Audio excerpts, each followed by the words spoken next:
Vous êtes, mesdames et messieurs, sur NCA, la nouvelle chaîne africaine. Le président comorien Azali Assoumani a été réélu en janvier 2024 pour un troisième mandat, et ce, dès le premier tour. Seulement, voilà, son opposition continue toujours de contester sa légitimité. Nous recevons, pour en parler, Saïd Ahmed Saïd Abdillah. Il est le président du parti Comore Alternative, chef du pôle communication du rassemblement de l'opposition comorienne à l'étranger. Il est notre invité. Saïd Ahmed Saïd Abdillah, bienvenue.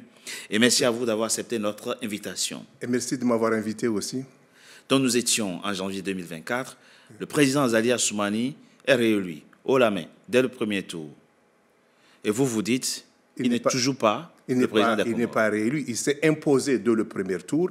Les élections, même celles qu'il a organisées d'une manière frauduleuse, montraient qu'il a perdu. Et en plus, il s'est proclamé avec 54% sur la base de 16% des participations électorales. Dans un autre pays, 16% des électeurs, ça veut dire zéro. Donc, Azali n'a jamais été élu aux Comores. Et qui a gagné les dernières élections alors? Les dernières élections de 2024 oui, a été gagné par le parti Djoua qui devait gouverner le Comores. Malheureusement, Azali s'est imposé dès le premier tour. Donc on dit Azali n'a jamais, depuis 2004, Azali n'a jamais élu. La juridiction compétente en matière de contentieux électoral dit que c'est le président Azali qui a gagné, mais vous, depuis Paris, vous dites que ce n'est pas lui qui a gagné. Non. Ce n'est pas nous, depuis Paris, qui dit que ce n'est pas Azali qui a gagné. Nous, on dit, Azali, il s'est imposé au pouvoir. Pourquoi? Il n'y a pas de juridiction aux Comores. Vous savez, aux Comores, il y avait ce qu'on appelle la Cour constitutionnelle. Oui. La première chose qu'il a fait lorsqu'il était élu en 2016, c'est de détruire toutes les instances constitutionnelles comoriennes. La Cour constitutionnelle était supprimée. Il a introduit une Cour suprême à lui, lui seul qui le désigne, lui seul qui le choisisse. Donc là, il n'y a pas une élection. Si vous êtes arbitre et joueur, là, vous ne pouvez pas dire qu'il y a un match. Donc Azali n'a jamais organisé des élections aux Comores, dont nous contestons jusqu'à aujourd'hui.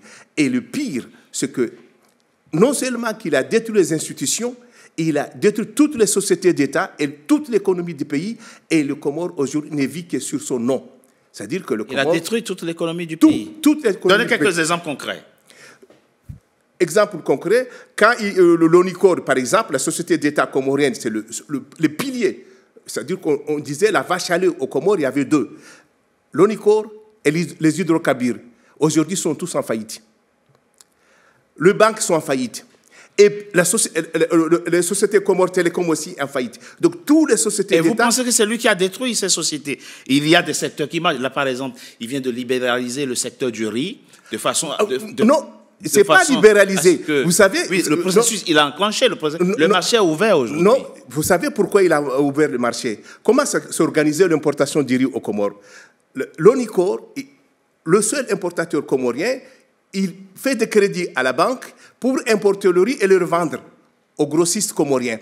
Mais comme il n'avait pas d'argent, l'ONICOR est endetté et en faillite, il n'y avait pas du riz aux Comores pendant 2 mois. Les gens ne trouvaient pas du riz. Et là, il y a les solutions qui sont sur la table. La seule solution qui restait, c'est de libéraliser en disant qu'il libéralise, mais là, il a mis en faillite l'ONICOR. Il reste juste la coquille vide, administrative. Mais la société qui avait de fonds, qui est endettée au niveau de banques comoriennes, et même de sociétés de crédit, est morte. L'ONICOR est mort. Les hydrocarbures, aujourd'hui, on a un problème d'approvisionnement. On a des hydrocarbures qui détruisent, c'est-à-dire des bagames, donc qui abîment nos voitures. Et pire, il y en a alors. Je dis, il n'y en a pas. Après, vous dites ce qui a détruit les voitures. Mais je parle des hydrocarbures. Je vous donne un deuxième exemple. Aujourd'hui, pendant une semaine, en juin jusqu'à aujourd'hui, il n'y a pas de carburant. On dit qu'il avait interdit la vente de carburant. Parce que vous vouliez paralyser l'île. Nous, on voulait manifester, juste manifester. Donc, il devait quand même vendre le carburant. Mais au fond, il a profité de la présence de l'opposition. On ne va pas dire de carburant, mais au fond, il n'y avait pas. Le pays est en faillite.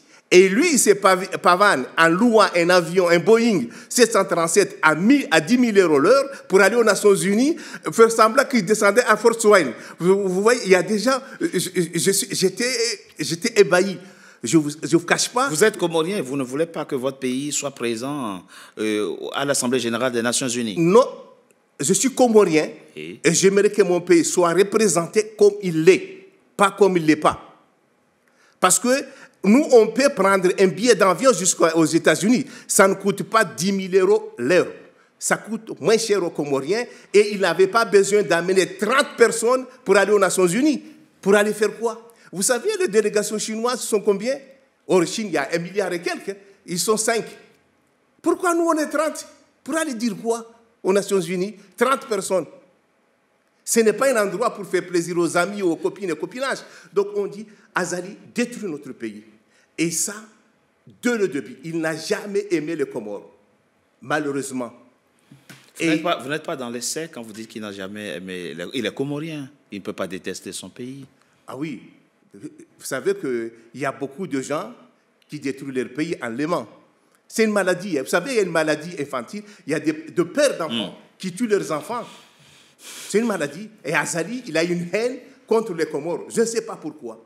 Mais il n'a jamais défendu le Comore. Le jour où il devait défendre le Comore, quand Bob Denard a débarqué, il s'est enfui à l'ambassade de France.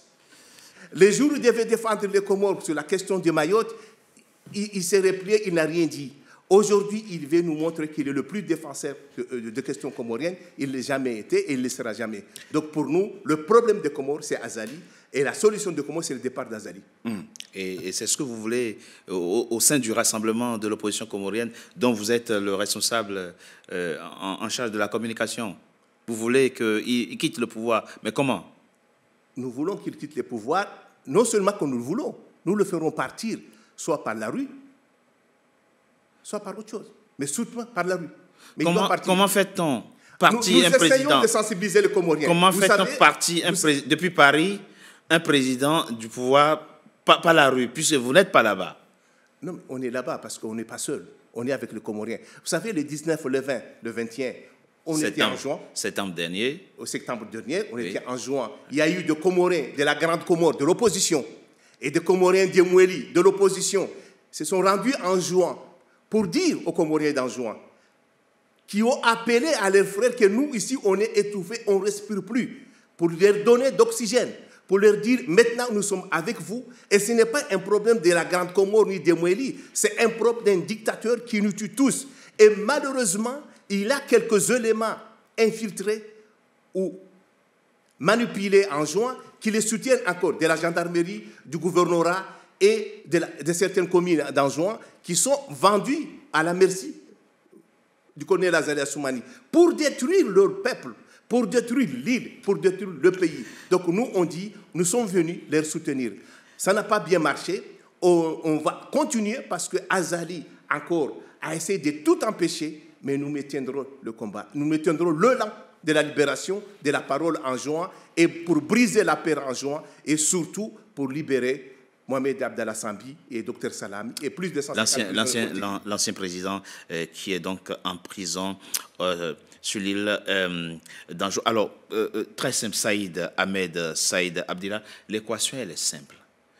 Et vous le savez. À chaque fois que vous avez appelé des Comoriens à descendre dans les rues de façon illégale, la répression a été au rendez-vous, vous le savez. C'est ce que vous voulez toujours. Vous voulez, depuis Paris, appeler vos compatriotes à descendre dans les rues pour se faire réprimer. Parce que vous savez que le président Azali... On ne les appelle pas depuis Paris. Des Comoriens de Comores qui sont à l'intérieur, avec notre appui, notre soutien, ont appelé leurs frères à se mobiliser. On sait que dans toute action... c'est quoi le moyen de lutte? Dans toute action, il y a des risques. Mais Azali veut la guerre.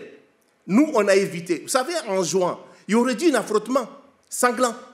Si nous, on a riposté à quelques alcoolisés qui étaient manipulés par le régime d'Azali. Oui. Donc, on aura pu riposter à Ouani. On a des militants à Ouani. On aura pu riposter. Mais on a préféré garder le sang-froid, avoir le maîtrise. Vous voulez affronter les mains vides, les forces de l'ordre? Bon. Les mains vides, pourquoi pas? Les Palestiniens se battent à mains vides aussi par rapport aux armes. C'est le bon exemple que vous trouvez à donner. Mais dans chaque peuple, il y a des dictateurs qui oppriment, et à chaque peuple, à eux de se débrouiller d'abord, de se battre pour se libérer.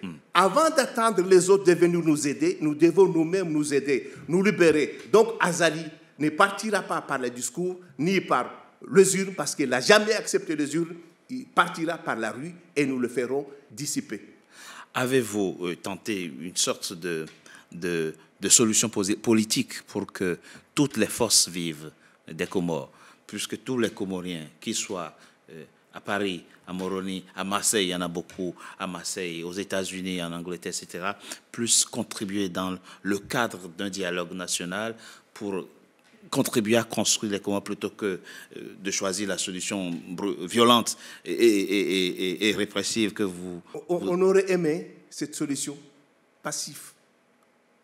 On a déjà essayé les assises nationales. On a fait une assise nationale. Que vous aviez boycotté. Non, mais la première assise, on n'a pas boycotté. On y a participé. Mais qu'est-ce qui s'est passé après? Il n'a pris que la modification de la Constitution. Le reste, il n'a rien utilisé. Pour lui, quel est le moyen de rester longtemps? C'est rassembler le Comoré en disant qu'on fait une deuxième assise. C'est ça où nous, on a boycotté la deuxième assise qui consistait à lui prolonger. Et là, maintenant, il a proclamé que le 16 février prochain, 2026, il va faire une assise nationale pour permettre un système de mettre son fils au pouvoir. Nous, on ne veut pas la monarchie aux Comores. Nous sommes une république. Il a dit clairement qu'il veut mettre son fils au pouvoir. Et il a donné tous les pouvoirs.